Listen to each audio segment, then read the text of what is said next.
Tonight in CVM News at 7, PNP scores legal win as court blocks political sign removal. Decision 2025 is inching closer. The governing JLP says it's confident about third term. As the parties crisscross the island, the PNP blames low growth on Prime Minister.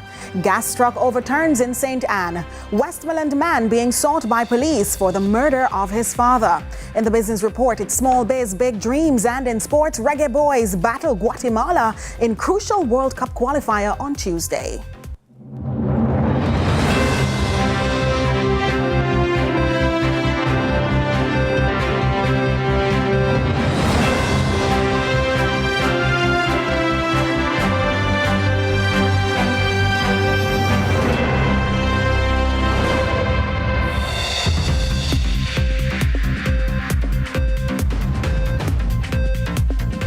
From Kingston, Jamaica, this is CVM News at 7 for Monday, June 9, 2025. I'm Nika Lewis. Thanks so much for having joined us.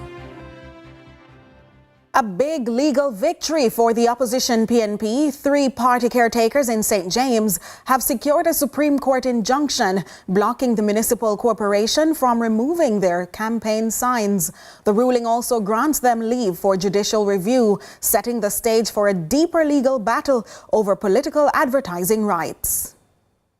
A sigh of relief for 3 PNP St. James caretakers, Dr. Andre Horton, Senator Janice Allen and Alan Bernard, following the decisive court ruling on the removal of campaign materials. Leave our posters alone. I'm so happy for the victory. A victory for me is a victory for the people of Montego Bay. And it says a lot. It says a lot. We need leaders who understand the law, and we need leaders who are not trivial. We need serious leaders. In a statement by the party, it lauded the court's decision.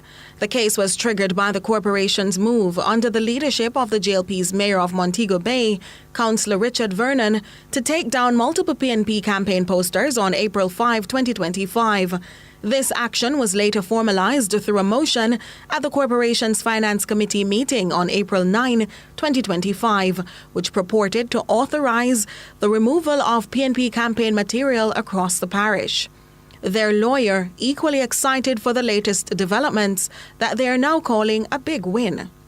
The court point blank agreed with us. The court agreed with us that damages are not adequate and that the respondent ought to be restrained until the determination of this matter. So what the court has done, the court has granted the injunctions to prevent the respondent from dealing in, removing or interfering the political paraphernalia or posters of the applicants. Most certainly a victory. The respondent fought valiantly to prevent the injunction. They opposed the injunction. But I believe it was necessary to protect the political entitlements and constitutional rights of the applicants, especially with general election being pending. He explains the crux of the corporation's case hinged on a 1978 regulation regarding the removal of campaign materials, just around 15 posters among the 3 caretakers. Given that an election is not yet pending as per regulation 13(1)A, that if it is that the applicants are to erect these posters, they will require the permission of the municipal corporation. It is important to note that this regulation makes it a situation of deemed consent, whereby they won't need express consent once it is that an election is pending. Their argument is that an election is not yet pending because an election has not been called.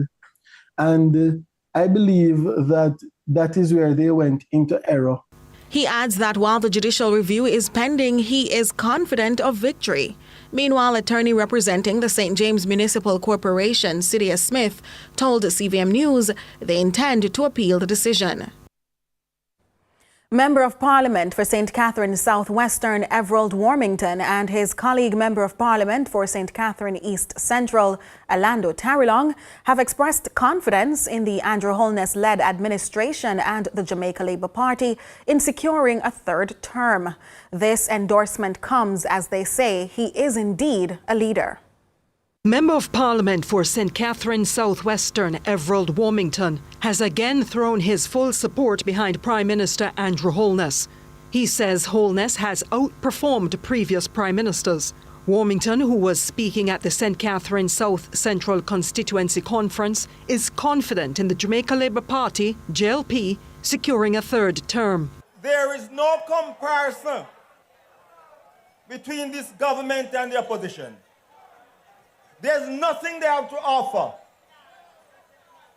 This government has been the greatest that Jamaica has seen.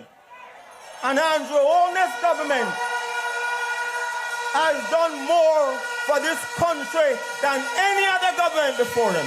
And if Jamaica look at that, there is no guessing where we will be.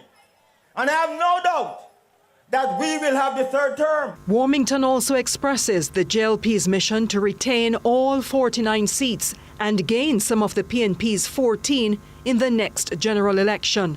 This, he hints, will ensure Holness remains Prime Minister for an additional term. We have 49 seats. There were 14. And I can tell you after election, they will have 14 because we're going to take some of theirs. The third term is assured. And Michael Holness will be going back to Jamaica House and Parliament as the Prime Minister.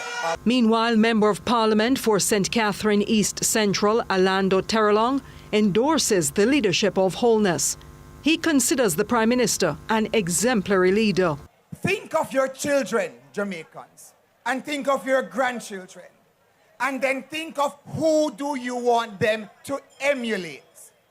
Think of Dr. Andrew Holness and his competition.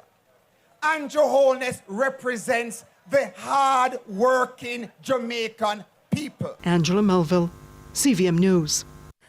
People's National Party PNP President Mark Golding has launched a pointed critique directly attributing the nation's economic trajectory to the actions of Prime Minister and Jamaica Labour Party leader Andrew Holness. The assessment took center stage at the PNP's St. Ann Northwest rally held on Sunday to drum up support for the party's intended candidate, Gabriella Morris. Andre Jebinson reports. Convened a high-level media conference at his office's lobby late last year. There he acknowledged anemic growth despite achieving economic stability. But PNP President Mark Golding argued on Sunday that slow growth was a direct consequence of the Holness administration's policies and leadership. They have been unable to develop the country. They have been unable to deliver economic growth at anything other than those mager, anemic levels. And the Prime Minister himself must bear the fullest responsibility for that, because he has set up the government in a way where half of the government falls under his control, under so-called Ministry of Economic Growth and Job Creation. And we have seen where the economy is not growing because he has not the understanding of what it takes to change and restructure this economy and move it forward so that it can deliver wealth and opportunities for the people. He accused the government of being slow to deliver on its promises, only now pushing through initiatives as the election nears.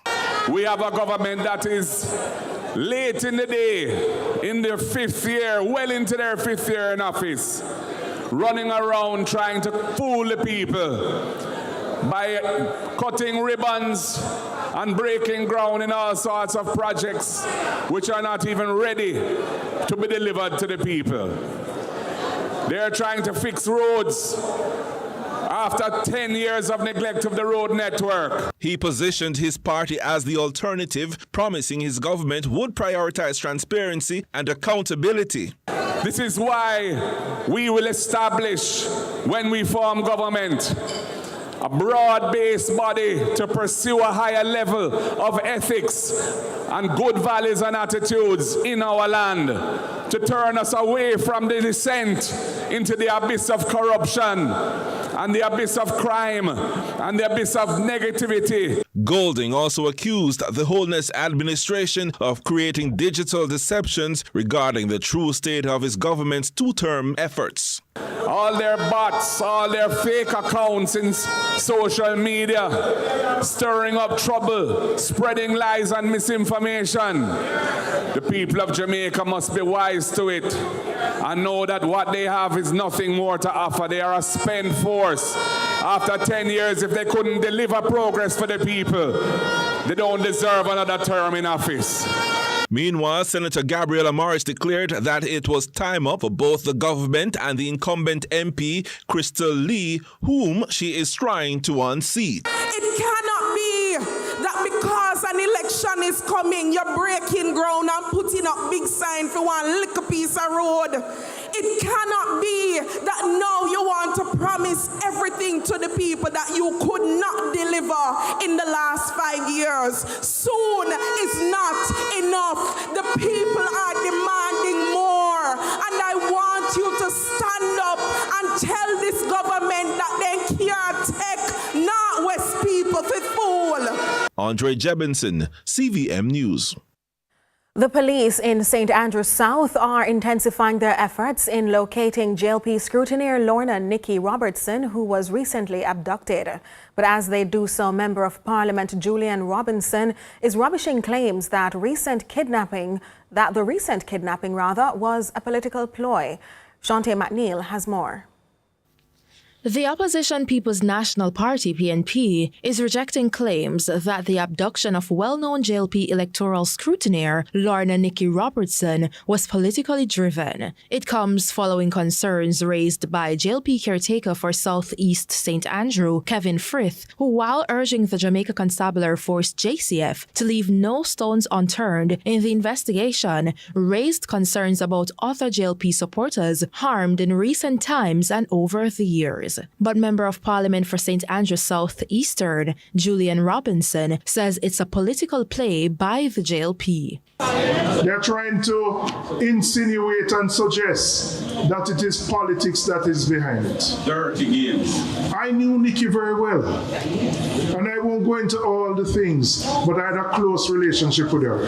But Nikki had friends, probably more friends, who are supporters of the People's National Party than those from the Labour Party. Nikki moved through the entire community and interacted with everybody. And nobody never had no problem with Nikki. So I don't know why somebody is going to try to inject politics into it now. Robinson was speaking at the Jesse James Clark annual divisional meeting held at Gainstead High School on Sunday. He made it clear neither he nor his party had any involvement. The people know me. And I don't know, say, me no mix up in them something there. My name can call in certain things because I lead and I represent with integrity. Me no need to deal with that for win. I am confident that I will win back this seat. I know the margin that I will win this seat by.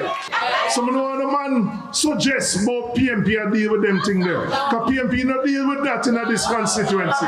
After 14 years representing the constituency, Robinson says there's no political tension there and says his only hope is for Robertson's safe return. We are continuing to do our work, but people might be seeking relevance, so they might try to create a narrative about politics involving this and that.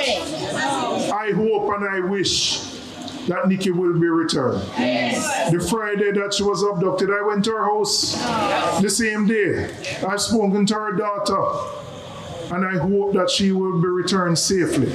Because the reality is in Swallowfield, Labourite and PNP get along very well. On May 30, Robertson was abducted by unknown assailants in the Downer Avenue area of Swallowfield. She was taken in a van bearing a fake license plate. The latest from the St. Andrew Central Police is that a vehicle believed to be linked to the incident has been found and is now being processed. Police are urging anyone with information to call 119 or CTALK at 876-922-2374. Shante McNeil, CVM News. There's more news at 7 after the break. Stay with us.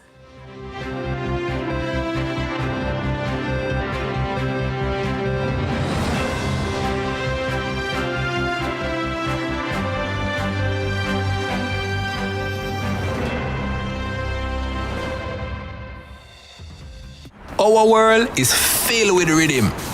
Rhythm that's unapologetic, infectious, timeless. Rhythm is commitment in action.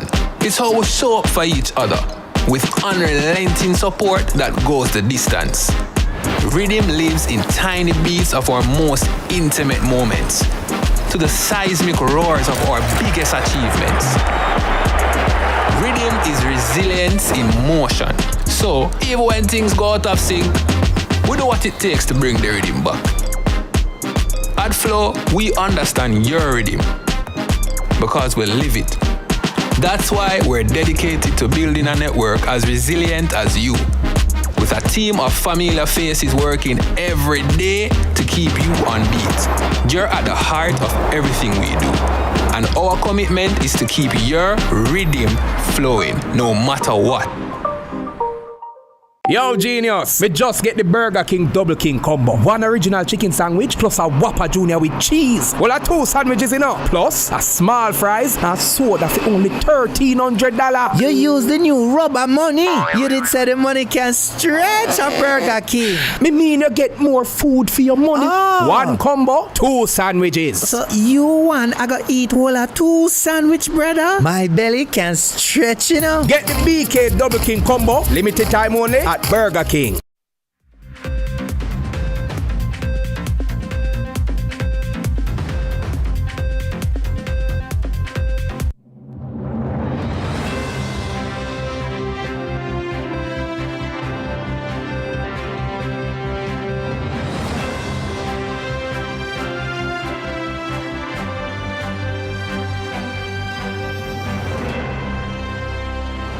Thanks so much for staying with us. Now to a developing story. Authorities are probing a suspected act of arson at the Milk River Clarendon property, where the body of 20-year-old Derica Rogers was recently discovered in a septic tank. The house was set ablaze just days after police and relatives found her remains, raising concerns about possible attempts to destroy evidence or retaliatory actions. While locals remain tight-lipped about the latest incident, the police are examining the circumstances surrounding the fire as they continue their investigation into Rogers' murder. Rogers, a sales representative, had been missing since May 27 of this year before her body was found wrapped in a sheet inside the pit. Her father, Derek Rogers, was present at the scene and positively identified her remains. Investigators noted that fresh cement had been applied to the area where she was buried, prompting a search. 3 individuals, 2 men and a woman, have been arrested in connection with her murder, though their identities have not been released. Reports indicate that Rogers had gone to visit her boyfriend on the day she was last seen alive. He allegedly fled the island shortly after she was reported missing. A shocking crime has rocked the quiet community of Hartford in Westmoreland. A 70-year-old watchman known fondly as Chunkus was murdered allegedly at the hands of his own son. Police have since launched a manhunt. Here's Damen Phillips. The Westmoreland police have launched a manhunt to apprehend a man who allegedly murdered his father in Hartford, Westmoreland. This took place on Saturday afternoon. The deceased has been identified as 70-year-old Bertie Plummer, otherwise called Chunkus. Plummer was allegedly a watchman employed to the Frome Sugar Factory, while his son, who is on the run, has been identified as 31-year-old Keno Plummer, otherwise called Grabber, both of Cornwall District in Hartford, Westmoreland. The sister of the deceased is fearful that the suspect could be suffering from a mental illness. It might be one way. I don't know if I head part sick enough, but my head part supposed to sick. So certain things I matter.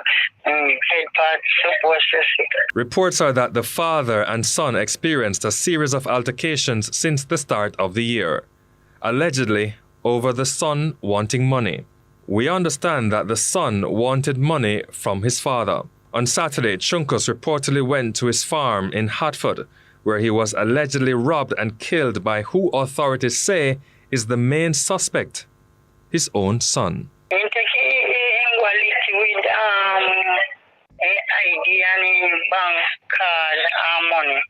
The son, who resides in the same yard as his father, allegedly rode back home on his motorcycle picked up his younger brother and demanded that he accompanied him to their father's farm, claiming their father had died after falling ill. Come for the little boy, that time he looked like he killed his father already. And then he come to the little boy and tell the little boy his father sick with him belly. The bigger one come to the small one and tell him that his father sick with him belly. And the little boy said to him, he not leave him father and go and stay with him father. And the little boy say, his brother tell him, Kina tell him, say, if he not come, him I go kill him. And he ride on the bike with him and the police stop him and he run and pick up the little boy. Upon seeing the police, Kino reportedly jumped from the motorcycle and ran into bushes, where he escaped and has not been seen or heard from since. Damen Phillips, CVM News. The Manchester Infirmary is now in mourning following the death of a nurse whose body was found yesterday. She has been identified as 42-year-old Navinor Knight Augustus of Knockpatrick in the parish. Reports indicate that a male resident of the apartment stumbled upon her body at the main entrance face down with what appeared to be blood coming from her mouth. The police were summoned and Augustus taken to hospital where she was later pronounced dead. Well, in the meantime, Mandeville's Mayor Donovan Mitchell says the police are investigating the circumstances surrounding Augustus's death. Sunday afternoon took quite a turn for many who were using the Edward Seaga Highway heading into Kingston via the Malmy Bay roundabout as a gas truck overturned with a highly flammable substance. Adrien Williams tells us more about how things unfolded. On Sunday, traffic was brought to a crawl near standstill, resulting from a gas truck which overturned with ethanol just at the entrance to the Edward Seaga Highway at the Malmy Bay roundabout in St. Ann. But just how dangerous was this substance? Very dangerous. If there was any heat source, then there would have been some explosion. And anything within 300-500 meter radius would be affected. Despite the high risk of the explosive substance, members of the Ocherias and St. Anne's Bay Fire Station were active on the scene as the tanker was emptied and the road surface smothered to prevent exposure from what was spilt. The bill of lading is saying to us that it was transporting 32,000 liters of ethanol. We were able to cordon off the area and we did some smothering with foam in order to keep down the gas because this ethanol, this material is very highly flammable. So we try to limit any amount of exposure. The spill created a major inconvenience in which traffic was diverted by the St. Ann police. A truck laden with ethanol overturned at the entrance to the Edward Seaga Highway in the Malmy Bay roundabout. And as such, we had to be diverting traffic through Lime Hall, through Fern Gully, and traffic coming into Malmy Bay along the toll was diverted at Golden Grove. No injuries or fatalities were reported from the incident. Adrien Williams reporting for CVM News. We take a break, but CVM News at 7 continues right after.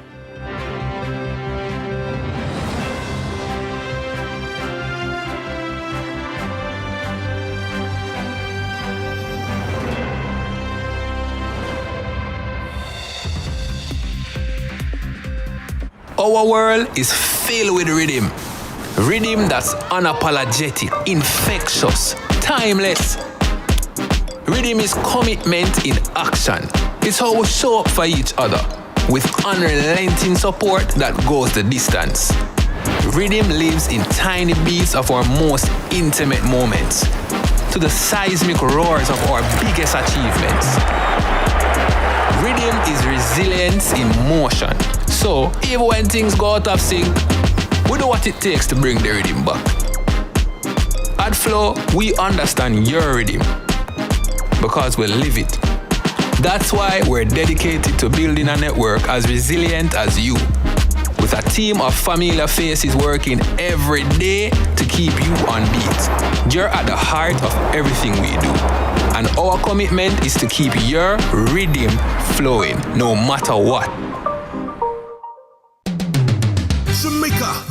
boys are on the road to the 2026 World Cup. On Tuesday, June 10 at 6 p.m., we converge on the National Stadium as Jamaica battles Guatemala in World Cup qualifiers. Let's bring the noise for the boys and fill up the office. Admission, bleachers, $1,500. Grandstand, $5,500. VIP, $10,000. Get your tickets now at jff.corporate.com or visit the JFF on Instagram. June 10, come make noise for the boys. And it's brought to you by Ray Nephew, Stuart Auto, St. Mary's Snacks, Just Bet, Powerade, True Shake, and Water.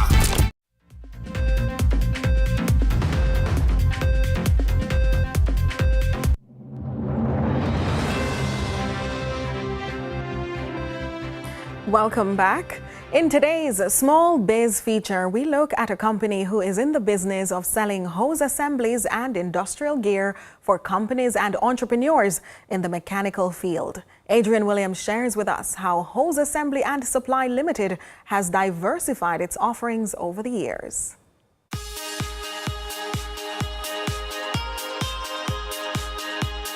Today, we feature a company that caters to the technical needs of a wide range of industries. Hose Assembly and Supply Limited. Director of Technical Services at the company, Jason Grant, tells us more. At Hose Assembly and Supply, we have been in existence since 1987, 38 years. All right. Our key niche market is hydraulic hose and fitting, and we cater to the agricultural industry, the petroleum industry, mining and transportation, as well as food and beverage. But their services don't end there. We service, repair, and rebuild and fabricate hoses to their specifications. We do supply industrial equipment like pressure wash machine, water pumps for your farms.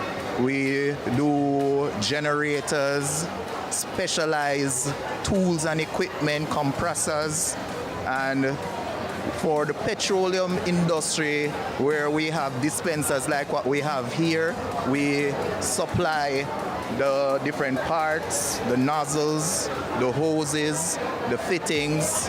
We also looking to do some servicing components in the future also. The fuel dispensing infrastructure above ground and below ground. When people hear of the petroleum industry, one may readily think of gas stations. But Hose Assembly caters to smaller businesses which may need the service. So you have companies that manage their fleet of vehicles that up to distribute their own petroleum. You have farms, you have golf courses with golf carts and so forth. Transportation, you might have a fleet of buses that you manage, that you want ride, and trucking companies that deal with their own fleet of trucks on their own premises. We cater to them as well. So what of more personal jobs and do-it-yourselfers? We do cater to the at-home persons, so we have small tools and equipment for them also. They can visit our showroom at our main office at 173 Hagley Park Road, and you can walk the floor and see the many offerings that we have for them. I am Adrien Williams, and this was Small Biz, Big Dreams. Dream big.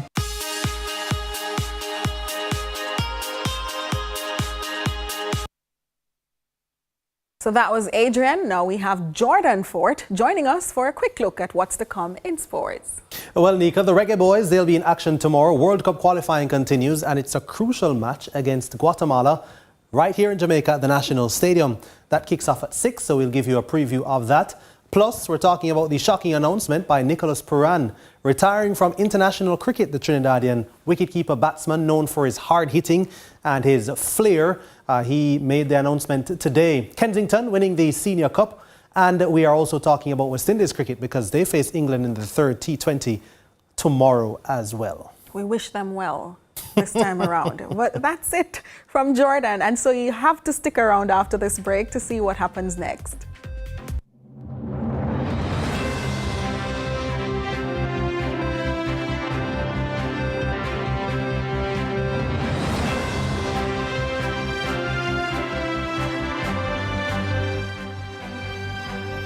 Crispy barbecue zinger from KFC.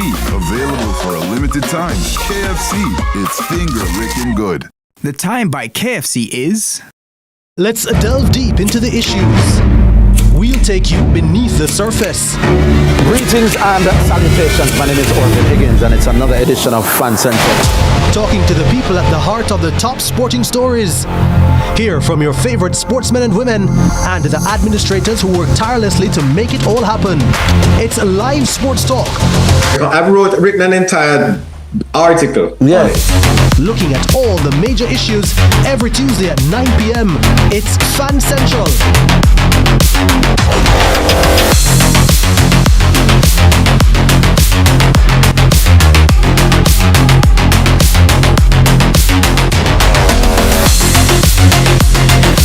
Stop! Shop and roll a RAV4. New thing, new car, life changing. Stop!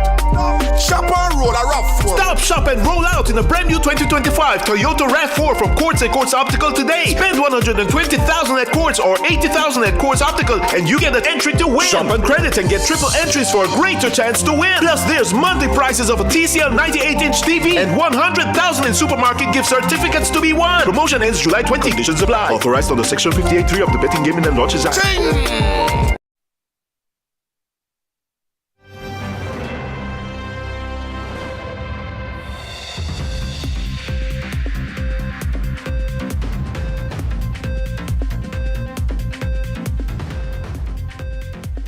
Welcome back. It's time for social media.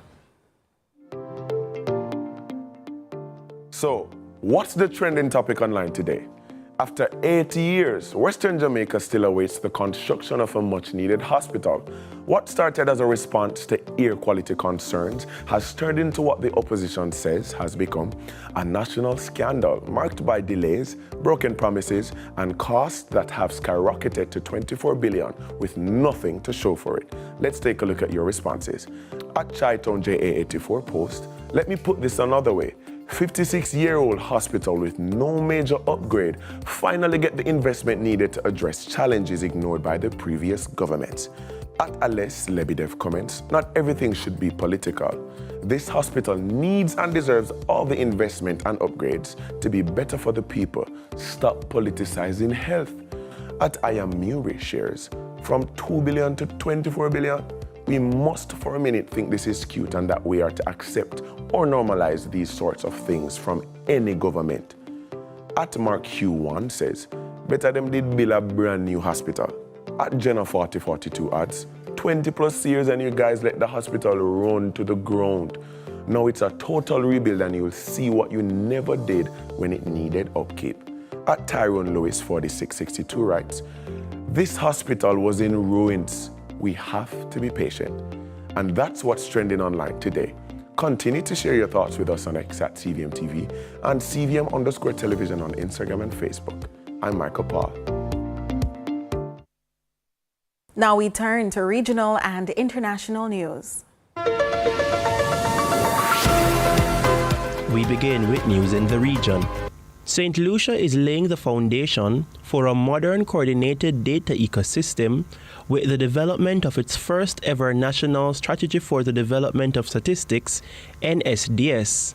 Aligned with the country's medium-term development strategy, MTDS, the NSDS will serve as a comprehensive blueprint to strengthen the production management and the use of official statistics. More from DBS Television. St. Lucia is taking a significant step toward modernizing the way it collects, manages, and utilizes national data. For the first time, the island is developing a national strategy for the development of statistics, NSDS, a comprehensive long-term action plan aimed at enhancing the production, coordination, and use of official statistics. Speaking at the opening of a 3-day stakeholder workshop, Sean Mathrin, director of the Central Statistical Office, CSO, highlighted that a key pillar of the national strategy for the development of statistics, NSDS, is ensuring that the CSO and other major data-producing ministries and agencies are equipped with the necessary human, financial, and institutional resources to meet the country's evolving data needs. In essence, it's a costed action plan for the advancement, development of statistics. That's aligned with a national strategy, development strategy. In St. Lucia's case, it would be the MTDS, the midterm development strategy. And it's just to ensure that the generation, compilation, production of statistics can meet the emerging needs within a 5 to 10 year period. And in international news, protests against immigration raids in Los Angeles have appeared to die down overnight, with LA Mayor Karen Bass taking to social media to tell residents don't engage in violence and chaos. Vehicles have been set on fire, and there have been some reports of looting, whilst a British photographer needed surgery after being shot with a sponge bullet, and an Australian reporter was shot with a non-lethal round while reporting. Here's the BBC. City and state leaders in Los Angeles have accused President Trump of deliberately provoking chaos after a third day of protests descended into violence. Law enforcement officers fired tear gas and rubber bullets at crowds who'd gathered, while some protesters torched cars and tried to block a major road. Well, President Trump called for the National Guard to move in following earlier confrontations as immigration officers rounded up unauthorized migrants. The Los Angeles Police Department says that a phone alert's been sent to people in the Civic Center area declaring an unlawful assembly, with protesters told to leave. They also add that business owners are reporting looting. Well, our correspondent John Sudworth has the latest. Once again, downtown Los Angeles echoed to the sound of tear gas and rubber bullets. At one point, protesters surged onto one of the city's busiest highways before the police eventually cleared the road. These were scenes that were repeated throughout the day. Over the past few minutes, you can probably see the guy with the green gun there. He's been firing rubber bullets at the direction of the crowd, and it shows you just how volatile the situation is. This, though, is what's turned the localized protests into a major story. President Trump's protocol-busting decision to send in the National Guard against the wishes of the state governor and the city's mayor. Deploying federalized troops is a dangerous escalation, but we need to be real about this. This is about another agenda. And that's it for regional and international news.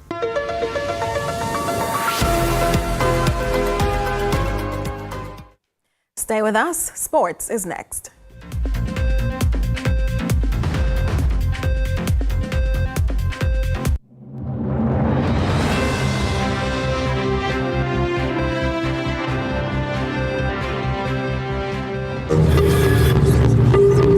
Join my private room. Only $1,000 for a grand time. That I know me. We never said that. But who going to believe me?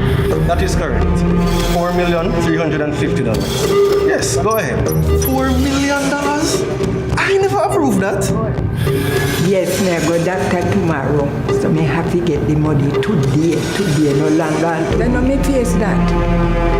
We never make no record or beg nobody no money. Deepfakes are AI-generated images and videos made to look